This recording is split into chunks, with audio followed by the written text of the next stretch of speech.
Good morning mga kababayan.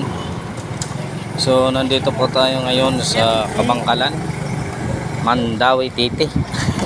Mandawi Titi. So by the way mga kabayan, magko-comment po tayo ngayon sa kaganapan sa Malacañang. Itong si Bongbong Marcos mga kabayan, President Baby Bongbong Marcos. Mahilig ito sa mga banda-banda.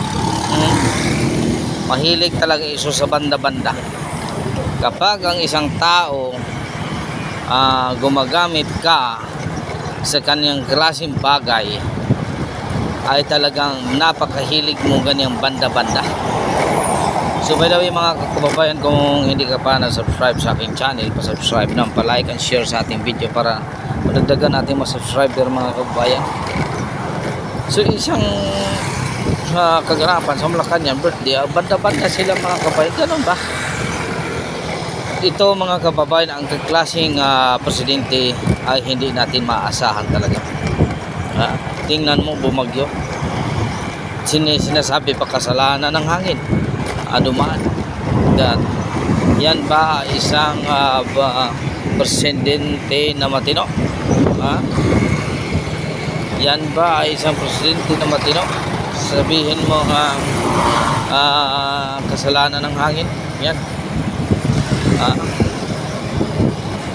Mga kababayan, ito ba ay tama? Kaya ang bansa natin palaging bumabanda-banda sa mga kontrobersyal.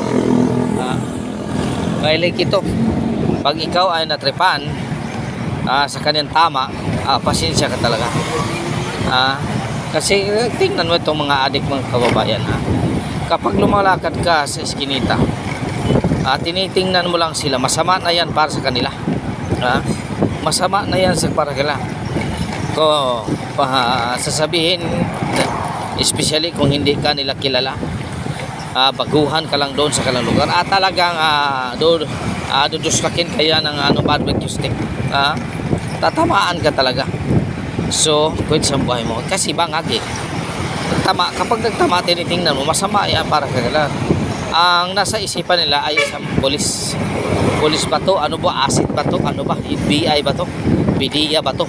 Kaya ganyan sila mag-isip. Ganyan talaga sila mag-isip mga kabayan. Advance sila. Advance. Kaya ngayon ang ating bansa palaging advance.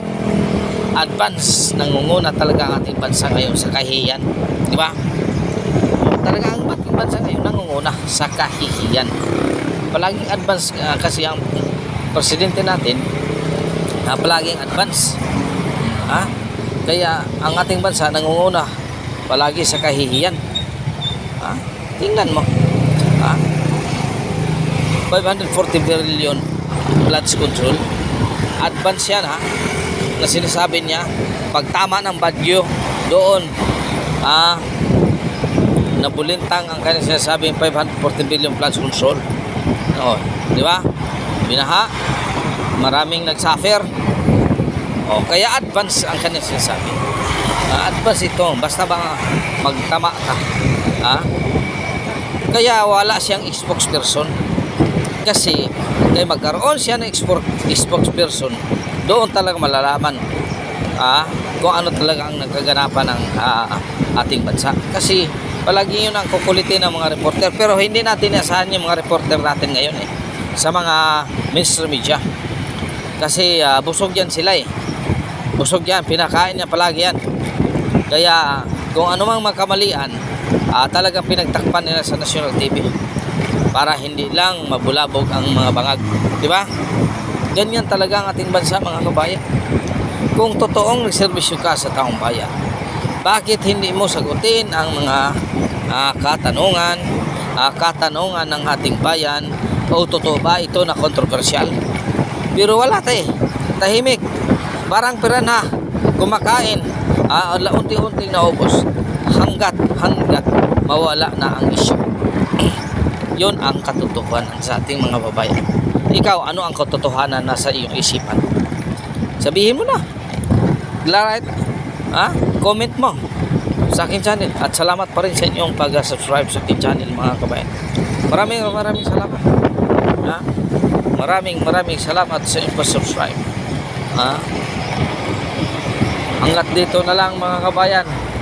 Maraming salamat sa inyo. Pupunta na tayo ng Mandawi City. God is good all the time. All the time. God is good. Wishing your kaninyong tanan mga kababayan ha. May awa din ang Panginoon. Malulutas rin ang ating problema sa ating bayan. At kayong mga mga kabayan. Hanggang dito na lang. Maraming salamat.